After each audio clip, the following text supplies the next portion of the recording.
Welcome to the Sewing Hope podcast. This is a show all about implanting hope in our hearts. I'm Bill Snyder, joined by my friend Ann DeSantis. We're glad you're here for our uplifting conversation about faith and how it sustains our hearts through all the seasons of life. Thanks for walking with us. And good evening, everybody, and welcome to the Sewing Hope podcast. I am Bill Snyder, and it's wonderful to be with you.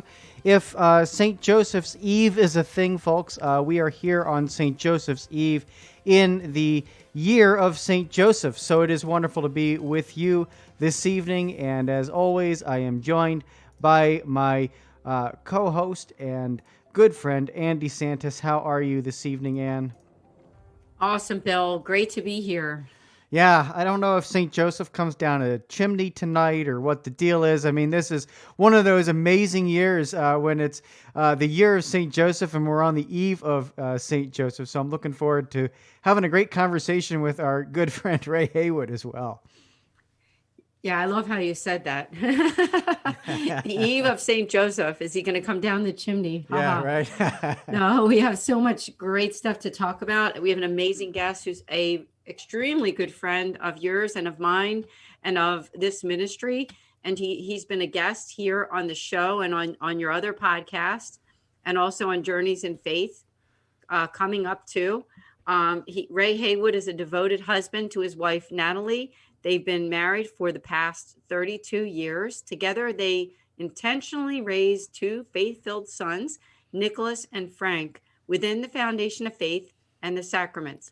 Ray shares more than 28 years of willful fatherhood and co-parenting experience. Ray and Natalie lived in Harrisburg, North Carolina, and are faithful parishioners of St. Thomas Aquinas Catholic Church in Charlotte, North Carolina. I should have said they are currently living in North Carolina. Through active parish involvement, Ray's family's faith continues to grow in the New Covenant teachings of the Catholic Church. He's devoted to handing on the faith-filled gifts to all men of faith, wherever they may be in their faith journey. He finds this to be his call to action in his own faith journey.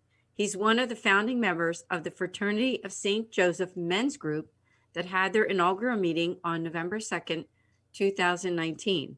And you can learn more or get more information about Ray at trjfathersguide@gmail.com. I just want to give you that email, and we'll also repeat it at the end of the show. Welcome, Ray. Thank you so much for joining us. Thank you so much for this time in fellowship. And I want to say that St. Joseph is going to come to us through intercession into our hearts and into our families. And we're going to get a very good glimpse in front of us within the church of what the Holy Family means. So that's my understanding of the way that we're going to move forward as a family, understanding what the family is. And St. Joseph is going to be a very big part of us moving forward in the family unit. Absolutely. I couldn't say it any better, right? Absolutely. We're here on, St. Joseph's Eve. Tomorrow is his feast day, and we're in the year of St. Joseph. I mean, it's like we've hit the jackpot, right? So yeah, that's a good way to say it, Bill. And Ray, I love St. Joseph. I have to say, I think I've always loved him, but it's an exciting thing that our Holy Father has chosen this year. And I think even in light of everything that we've been through in 2020, that St. Joseph is a good father, isn't he? And we're going to talk a lot about that during this podcast. Before we do that, Ray, I thought that for people who don't know you, can you tell your story to some of our listeners, to all of our listeners here, our audience? Okay, so I'm 54. I'm married since I'm 21. I'm with my wife, Natalie, since I'm 18. We're both cradled Catholics. We both grew up in Brooklyn. We both grew up at a time when community was very much the same. My wife and I, we have intentional conversations about how we would walk into other people's homes, and we would understand how the order of the home would be, because we were pretty much all similar. We were almost all alike. I was part of a parish St. Mark's, it was very much, my parents grew up with the parents of the people that I went to school with. It was so beautiful. It was a great time to live in Brooklyn and to be raised in the faith. I'm the middle child of five. I have an older brother, sister. I have two younger sisters. There's a lot of life lessons that come along with being in a Catholic family like that. So it's a beautiful thing. But I would say up until I was in my 40s, I was pretty much adolescent in my faith. And what I mean by that is that I never really, I believed, but I didn't belong. So in my 40s, through a petition of prayer, for my family to grow stronger in its faith, I came into an awareness of my own faith. I started to own my own faith. And then that's what led me to writing the book, Tools to Ready the Journey, A Father's Guide to a Faith-Filled Family. Is that enough? Oh yeah. That's great, Ray. And I know you focus so much on fatherhood. I mean, the book, is really all about fatherhood, and about reaching into both the father that is a little bit older and a father that is a little bit, younger. And, you talk in the book, I don't want to give it all away because we have, it's a wonderful book and we have a great podcast series out on your website, which is trjfathersguide.com. So I encourage people to check that out. But I would love to chat with you a little bit about just what St. Joseph means to you, especially as a model for both the spiritual, like the priests and whatnot, and also those of us who are fathers, paternal fathers. And so maybe you want to just touch a little bit on, fatherhood on this very special, day of, St. Joseph that's coming up tomorrow. Yes. So the model of fatherhood, when you look at the litany of St. Joseph and you just go down a few, I'll just cover a few. It's Joseph most just, Joseph most chaste, most prudent, most strong, most obedient, most faithful, most patient. That's just a few to mention. As fathers, both spiritual and paternal alike, we live in a world that doesn't reflect any of the virtues or qualities that I just mentioned. So one of the awarenesses that I come into and I share in our men's group, it's actually the very first couple of sentences of our code of conduct is that as men, what we say is important, but the way we say it is even more important because our children are watching. And, one of the other awarenesses that I share and keep close to me every day is that as men, we don't approach each other well.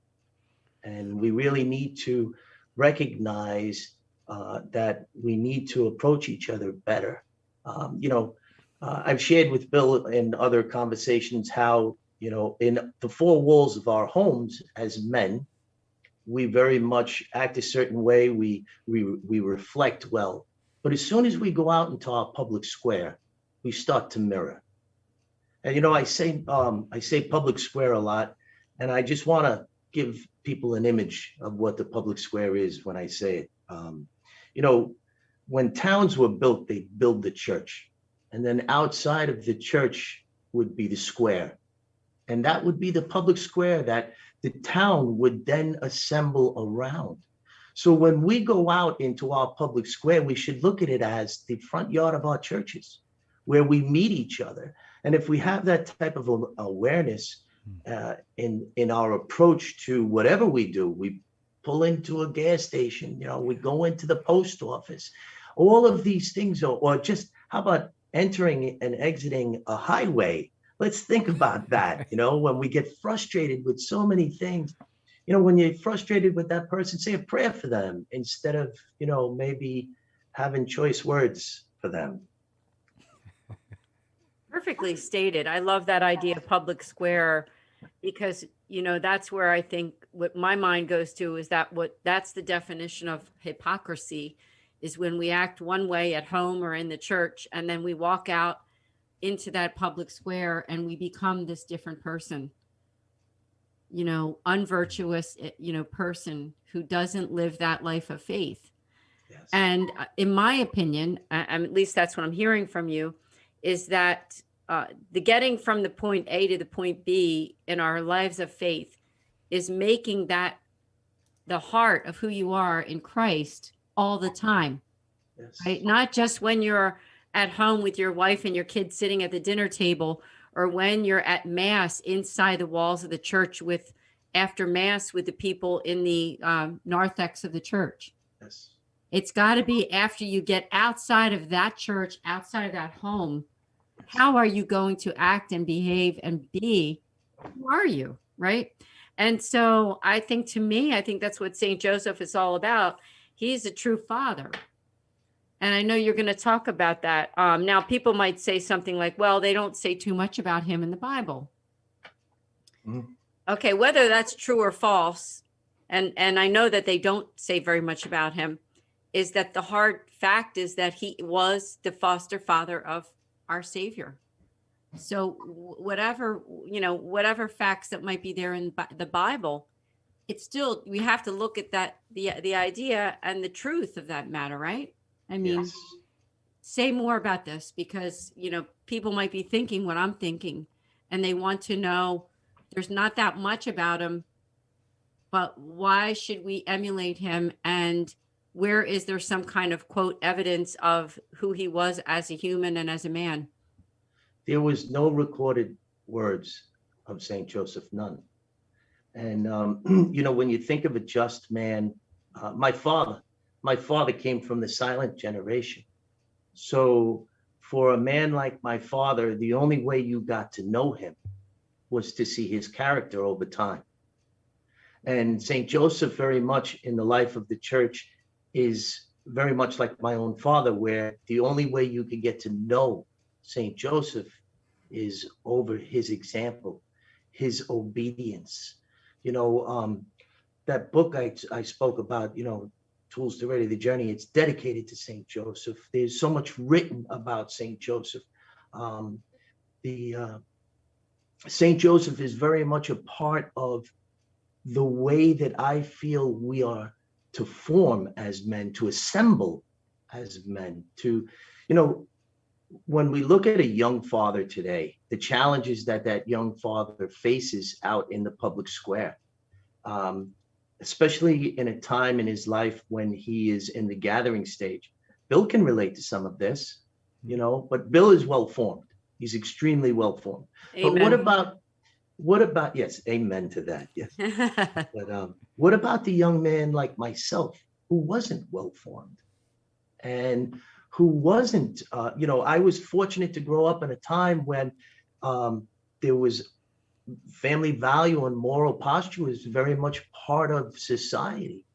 Also, I grew up at a time where the sacraments, the sacrifice of the Mass, the Eucharist, all of these things meant so much to the families, to the way that we approached our daily lives. And now this worldly narrative, this cancel culture is sharing that, there's no value in the sacraments. Our young Catholics in the gathering stage, when they're most vulnerable and their wills can be compromised, are constantly bombarded with this noise, this chatter about our church being an old dead tradition. It's a sad place. I want to be positive, but sometimes we have to say things that are important to be heard. So now, people my age, I'm 54, have to reach into young men that are in the gathering stage, like Bill's age men, and share with them how important it is for them to understand the value of the sacraments, to instill those guiding graces that will help their families to navigate the trajectory of working out their salvation. This is important things that we need to do as parents.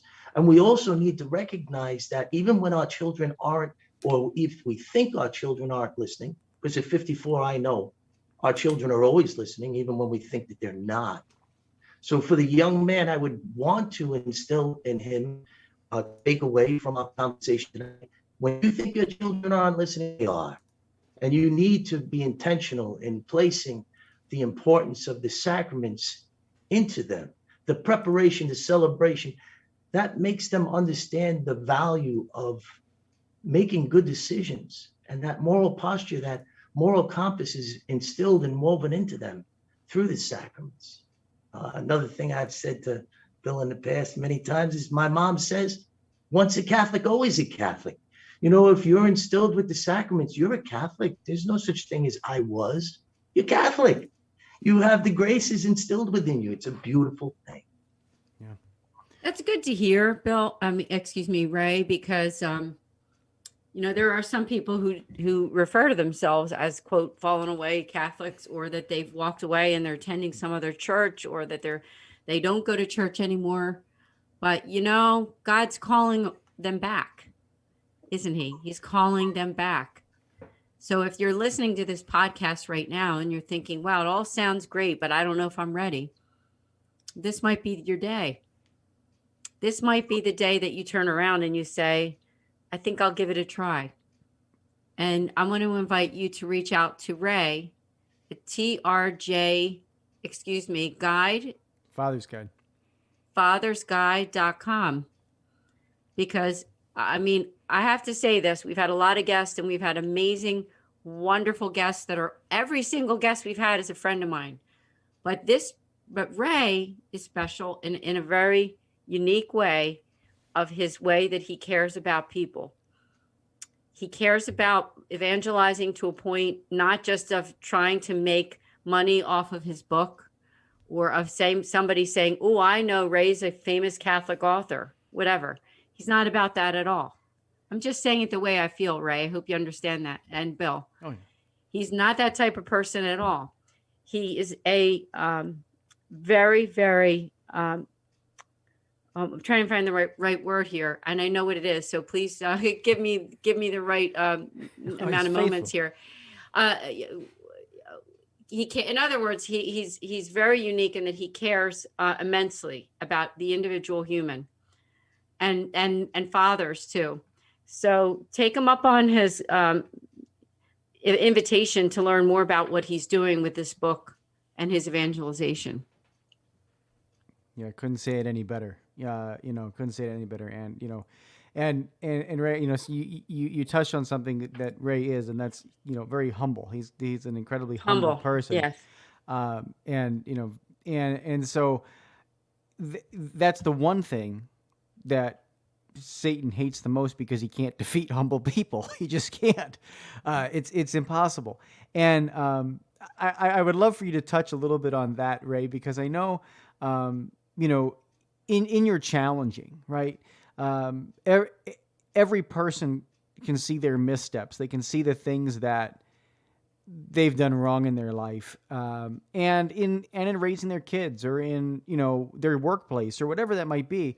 But how do we take a step back from that and gain awareness, and then apply that knowledge of what we have learned toward then equipping new fathers, new men, even reforming, your children, because it's that humble perspective. Like, you know what, I'm not perfect, but I know who is, and that's God. So maybe just shed a little bit of light on the virtue of humility in fatherhood, because when guys come across, sometimes the world projects this.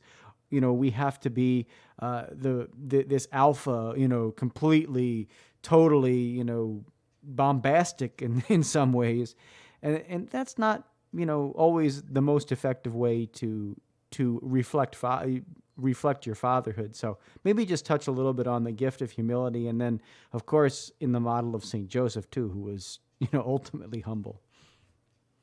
So I wasn't always humble. I could tell you that. When I used to work for the city of New York, or when I used to live back in Staten Island with my wife before we moved to North Carolina in 2008. People who knew me at that time in my life when I had a Catholic who know me as a humble man. I could share with you that I challenge myself every day in different instances to understand the value of humility. I go to daily mass every day, and now when I say my Our Father, my hands are pressed together up almost to my chin. I am humbled like a child, and that's intentional. It's me teaching myself how to be humble, when to be humble, and to know what humility is, because for a long time I didn't. But also, being filled with the awarenesses that needed to be shared in the book. If you look at chapter 6, which is the Arch of Life, it shares 3 stages, and it's all about St. Joseph. That chapter, it talks about the Arch of Life being supported on either side by grace. And the reason why I bring this up is because it's going to lead to something about humility. And so the 3 stages that it shares are the apprentice, the journeyman, and the master carpenter. And the master carpenter, of course, is St. Joseph. But the chapter shares that the transition from apprentice to journeyman starts in a disposition of humility and acceptance of God's will for his children. And in that disposition of understanding what humility is, and for me, I would say that understanding what humility is came to me within the year after my father died. A lot of growth happened in that year after my father passed. Choosing to nurture faith is the beginning of owning our own faith. So in order to be humble, you have to be nurturing. And if you think of the model of St. Joseph, in the beginning of the book, it shares how St. Joseph is the first father in the new covenant. Now, if you think about how much knowledge we have through apostolic succession of the new covenant, we are so well equipped to face the challenges ahead. Now we have challenges within our physical realm that are totally different than what St. Joseph faced. But the knowledge we have of our spiritual realm, we are so well equipped. We have the full armor of God. And, in that same chapter, it closes with how important it is to say the St. Michael prayer every day. As a father, I could tell you every day of my life, I say that St. Michael prayer. And in this order that I place into my life, it gives me a foundation of trying my hardest to, I'm definitely out of the apprentice stage. I am in the journeyman stage. If my pastor, Father Matthew Codd, he named our Fraternity of St. Joseph Men's Group website, fsjjourneyman.com. All of these things have got incidences, in my opinion, because they come so close to all of these tools that we need to face well all of the challenges of being a father, both spiritual and paternal alike. So I don't think that I'll ever get to step on the other side of grace in the Arch of Life to actually become a master carpenter. I wouldn't think that I would be. I don't think I'll get there. But for a lot of our spiritual fathers who are equipped way better than I am, I think there's a lot of them that are on that other side of grace, that they understand fully and they come into that wholeness of their spiritual life. It's a beautiful thing to think about. The things we're talking about right here, if I would even to hear someone talking about this when I was like 35 years old, I don't know if I would listen. So, our spiritual walk is definitely something that we grow in.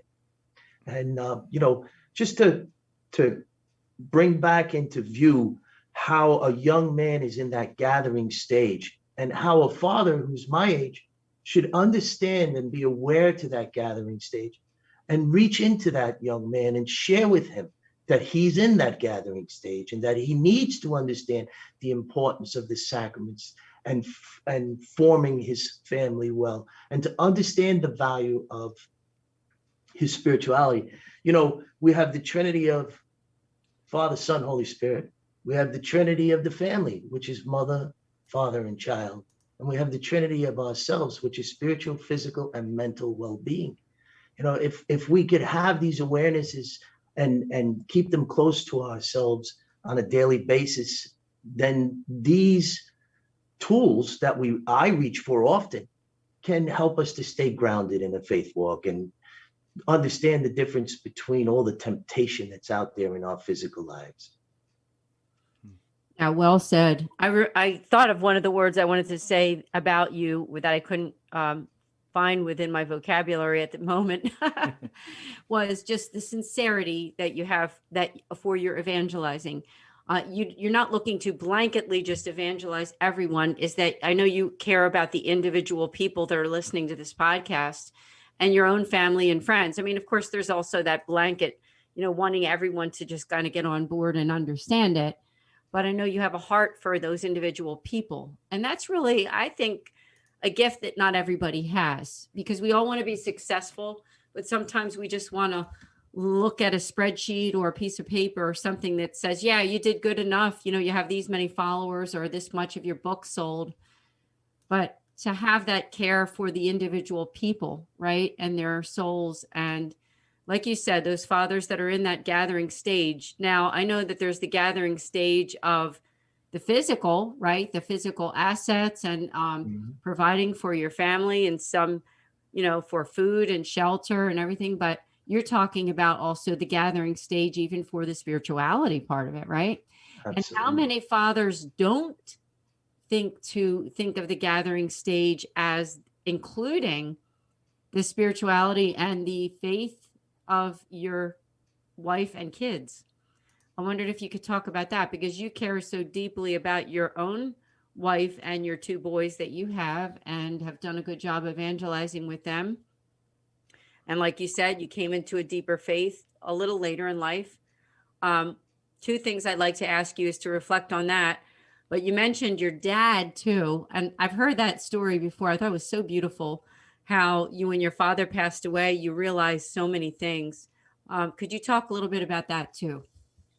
So what you were sharing a minute ago in the gathering stage, I believe we have a God-sized hole because we're innately children of God. So if we're not working on our spiritual life, if we're not working on our spirituality, if we're not aware of it, then we have a God-sized hole in us, and then we seek out temporal things to fill that hole. And then we feel unworthy, and we have more wedges that separate us from our spiritual growth, and all of the sinful nature that goes along with it. It's a challenge for a young man to shoulder up to the people in his public square who have no value for what we're talking about here tonight. Yeah. To even step closer to this. So we need intentional men my age to reach into these men and share with them. The first chapter of the book is the masculine journey. And one of the awarenesses that it shares is that, our children come into a stage where they share in adolescent moments. And for a father who's in the gathering stage and too busy to understand these things, if he doesn't have the awareness of the adolescent moments that they're going to happen, then when they happen, they could scar the family. Not only just the child, but the siblings, the parents. And but the awareness is, the book is written, it's Tools to Ready the Journey is for the younger man. It's to give him those awarenesses, but the subtitle, A Father's Guide to a Faithful Family, that's for the older man like me to hand those to young men, to make them better prepared and aware of the challenges that they're going to meet. It's his job as the father to lead and to reach into that young child, whatever age it may be, because everybody lives differently. You know, we all have different challenges, 12, 14, 16, whatever it is, these adolescent moments happen. And I'm sure that you've had them in your own family. I've had them in mine. But when you're aware of these things happen, then you can approach them well. And you could prepare the child and say, hey, you know, this is normal. Don't think you're alone. We all live through these things. And then you could share it with the siblings. You could share it with the mother. But most importantly, when you give this awareness to that child, then that child, when they come into the next time that they're going to have these adolescent moments, they'll be themselves better equipped to deal with them. Yeah. Yeah, absolutely. I don't think it's ever too early to talk about the faith with your kids. And now I know this topic is on fatherhood and everything, but on a mother's perspective, I know that for me, with my daughter Elaine, who's my oldest, and there's a lot of comparison between Bill having his first child, and I've been reflecting so much about my first child, and she still calls me mama sometimes. And but you know, now she's a theology teacher in a high school. I'm so proud of her, and both of my two daughters have such beautiful faith. You can never start too early, right, Ray? I mean, you can start reading those books and teaching them about Jesus and about the Blessed Mother and about the church when they're little kids.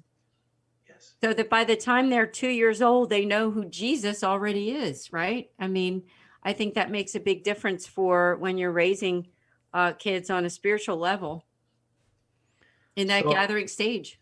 So I mentioned that I was adolescent in my faith, but yet my wife and I, we attended mass every weekend. When my children were young, I would sit them on the pew in front of me. And when I would say my prayers after communion, I would whisper it in their ears, probably until they were old enough to actually come off the pew in front of me. So I was always intentional as a father. I just wasn't intentional in my faith walk.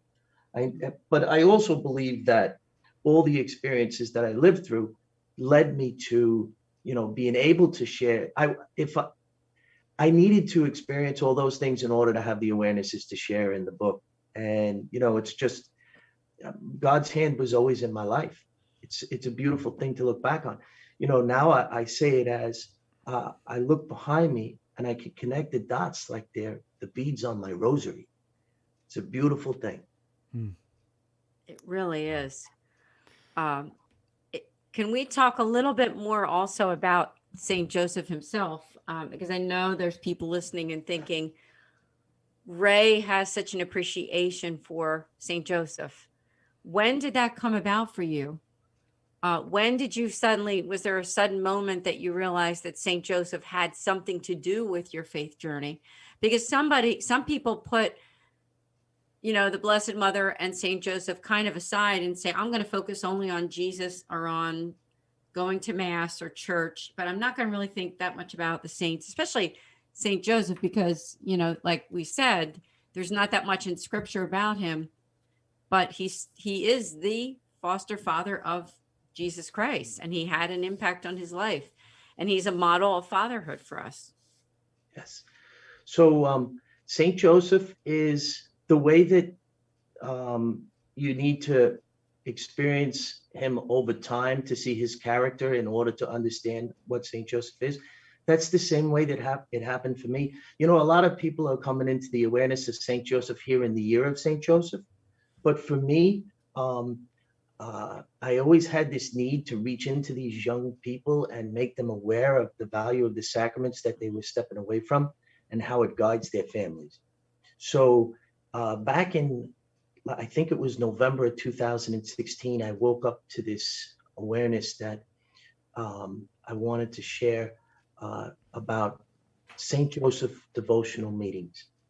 And this is something that my pastor introduced into our faith community. It's one of the resource documents on the Fraternity of St. Joseph Men's Group. So what it is,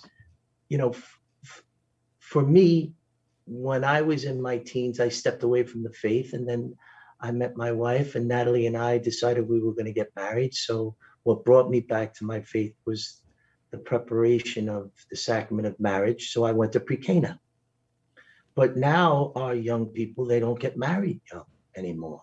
So I have this need to place tools in front of them that they could use in order to find their way back to the faith, the way that pre-Cana did for me.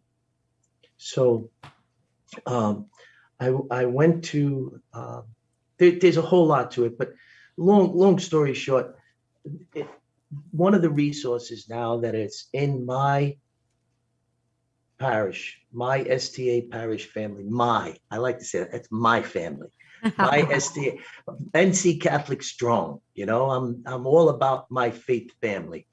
And the awareness that my pastor placed about St. Joseph devotional meetings. I was in a meeting with him about maybe 3 weeks ago, possibly a month ago, and he shared with me that he actually saw good fruit come back from that.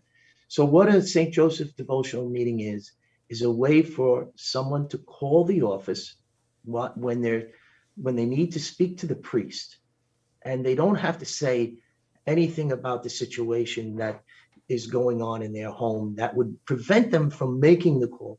Nobody wants to call up and say, my son is addicted to something, or that there's some type of a challenge in the family. That's a personal thing that you want to just speak with the priest or your pastor. So when you call up the office and you speak to the priest's secretary, all you have to say is, I'd like to schedule a St. Joseph devotional meeting. And now there's no more anxiety about making the phone call.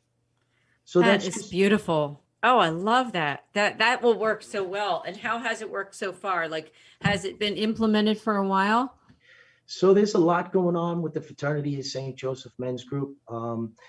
Last year for us, 2020, was a year of St. Joseph in the Diocese of Charlotte, and they had a website team, and because the Fraternity of St. Joseph had a bulletin entry, they found value in what we were doing, so they asked us to attend these meetings to build the website, and they asked us if we could make the Fraternity of St. Joseph Men's Group something that other parishes could follow. You talk about God incidences. How does this all come into play? So, and then things start to mature. So then, I have the St. Joseph devotional meeting that I want to share. And I have the St. Joseph paternal leaders that I want to share. So I go and I speak with my vicar general, who was my pastor, Father Winslow. And he explains to me something I never expected. I thought he was going to bring it to the bishop, and the bishop would decide if there was value in it.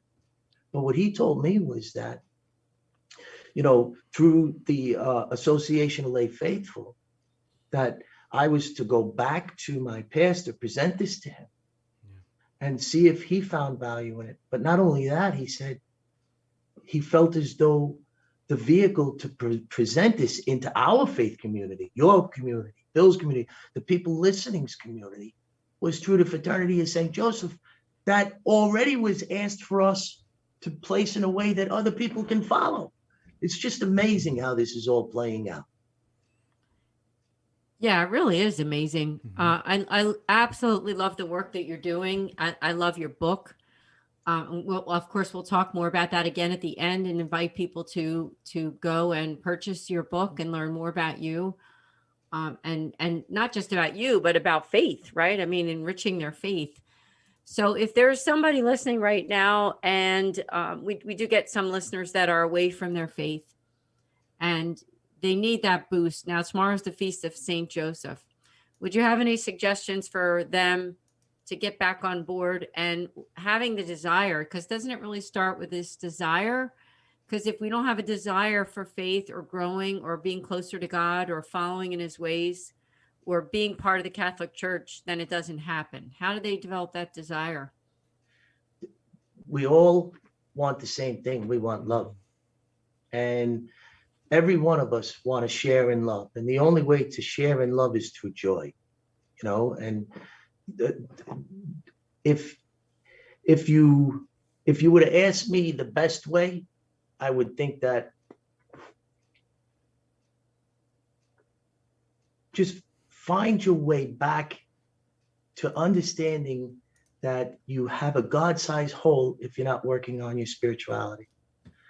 Try to understand the difference between sin and sinful nature. That's something that I struggled with for a long time. And our young people, they don't understand the difference between sin and sinful nature. They think that there's no consequence for any of their actions. I was talking with a young man, after Mass, I have books in the back of my church. And when I see young men in Mass, I'll stop them afterwards. I'll give them a book. I'll tell them about the men's group. I'm trying to build a community of young men in my community. And awesome. It is. It's a beautiful thing to be a part of. It's a great experience for me. It helps me as much as I feel as though I have the opportunity of helping them if they choose it. But just by me interacting with them, it helps me. So when all of these things come together, it just gives a peaceful resolve. And if you're in the gathering stage and you're not working on your spirituality and you find yourself going towards those temporal things that are making you feel unworthy, maybe you're a father out there. And what I'm saying to you is jarring you to understand that maybe this is where your son is at this moment in time. So maybe you can share in humility, even if it's for the first time in your life. Because like I said, me understanding humility came to me in my 40s. So maybe there's, or if there's, our moms out there, our wives, our sisters in Christ, if you know of somebody who's struggling, share this with them. What are we here doing? We're encouraging each other to stay close to the path. I mean, that's, Bill and I, we talk often. We talk 3 or 4 times a month, but we'll just call each other. And that encouragement that we share it helps us to stay close to the path. We can't do this alone. Jesus Christ himself, he couldn't do it alone. He needed the apostles to bring all of the new covenant teachings to all of us. It's the Catholic Church is not perfect. If it was, none of us would be able to be a part of it. But what the Catholic Church holds perfectly, and you can find nowhere else, is the body of Christ. And the body of Christ is what brings us all together and helps us to find our way and to have that peaceful resolve. In the beginning of the book, I put a dedication to my wife. I wrote this book. I'm married, 33 years now. So it's 5 years ago. I was 28 years married when I wrote the book. And my dedication to her was that we get to do this. We get to share in something. We can look back on what we built together. Our sons are well formed, but I could say that, like, if you do wind up holding the book in your hand, please take a look at the dedication that I wrote to my wife. But I get to say that because we didn't face the same challenges as these young fathers of today. This world, this public square that they're in is turbulent. It is constant wedges. It's constant bombardment. Their communities are in their hands. It's their devices are divisive. There's so many challenges that they face. The biggest communication that we had when we were kids, even when I was having my children, I had a beeper. I used to beep my wife 143, meaning I love you. This was the type of communication we had. We even had numbers that we would send out for milk. Do you remember? And the beepers? Oh yeah, I do remember the beepers. Wow, you're bringing me back down memory lane. I actually never owned one. Okay. But yeah, I remember those beepers. Oh, that's a great story. And you can look back at what you've built, and you said you came into your faith in your 40s. But isn't it interesting and wonderful how God works through challenges and even the sinful parts of our lives that we're not even aware what we're missing out, but you became aware. Isn't that the important thing? I mean, you became aware and you said, you know what? I'm going to turn from the things that I know aren't good and I want to head toward my faith. And you wanted to do that not just for yourself, but for your wife, your kids, and like you said, the story about how you handed the book to the guy at church. To me, that says a lot about you, because it says that you care about individual human souls. And, that's where it's at. Yeah. That really is where it's at. And that's where communities are changed. And that's where we can make a difference. So I just want to thank you, because we're going to see a change in society when we start to see one by one people taking charge of their decisions and their faith life and saying, you know what, I'm going to make a difference, even if it's just for one or two people this day. I might not change everybody's mind. I might not make my whole entire community or my state or my whole country do anything different, but I can change and work on helping someone in some way. Yeah. And I love how you and Bill have a relationship and you're able to do that. Like you said, Bill's in the gathering stage and you are in the later stage there. What was that stage called again? It depends on how you look at it, but head of household. Yeah. If you read the book Fathered by God, he has different names for it. That I was introduced to the masculine journey through reading the book Fathered by God. It was a beautiful experience. But just to go back on what we were just discussing, when you're adolescent in faith and then you start to understand what humility is and you come into a faith walk, new challenges happen. The people that you shouldered up to start to fall away because you're different than that, especially in this world. So you're the people that you spend time with, you really just don't want to spend time with them anymore because you don't want to put yourself in that type of surrounding. It's so there's different challenges that come, and expect them. So if you're going to step closer in your faith, understand that these things are going to happen. When you come into those challenges, let them actually fortify you. Don't step back from it. Step closer to it.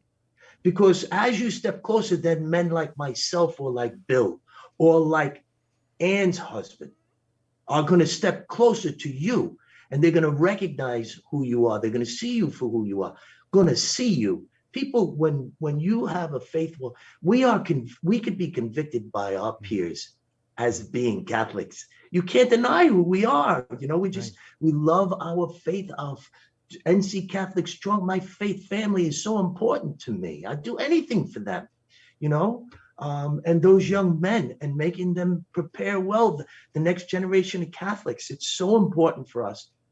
But challenges come with this. This is not a peaceful walk. When you go out into the public square and you want to reflect well, people, this is a challenging thing, and expect it, but be fortified in it. Yeah. Say that prayer to St. Michael. No, you're exactly right, Ray. In fact, I was having a conversation with my spiritual director today, and I was talking with him about the accompaniment. And because we had just finished, Ann and I have just finished working on this book that's coming out called Hearts Burning Within Us, where we were doing this walk along the road to Emmaus with these college students. I mean, virtually, of course, during this pandemic. But the key point in my conversation with my spiritual director today was, I said, we need to accompany men, and it's exactly what you're saying.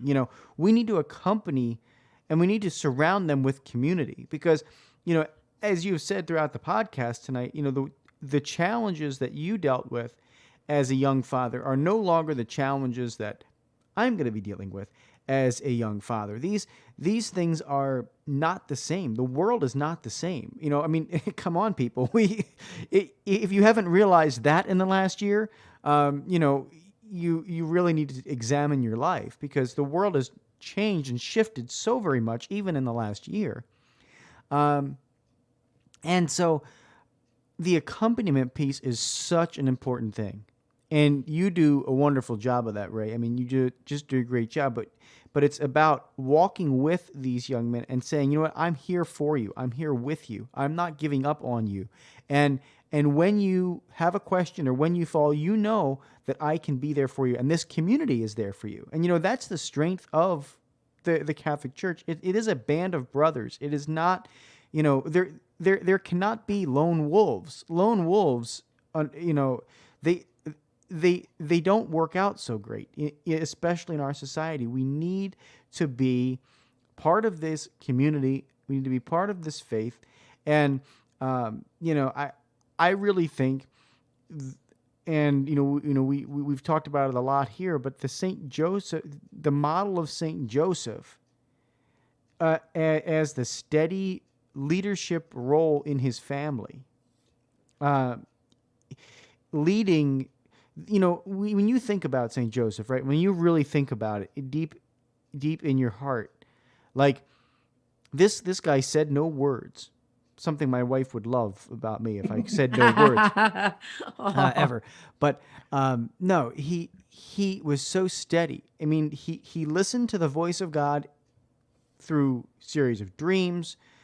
And what did he do? He acted. He didn't wait around for somebody to tell him it was all right to go to Egypt. He didn't wait around for somebody to say, oh, you know what, let's go back to Nazareth. Now, he listened to the voice of God, acting in his heart, and he said, I'm going to lead my family. I'm going to, continue on this road to betrothal with this this pure Virgin Mary. I'm going to continue to be in that leadership role. And quietly and steadily he did that.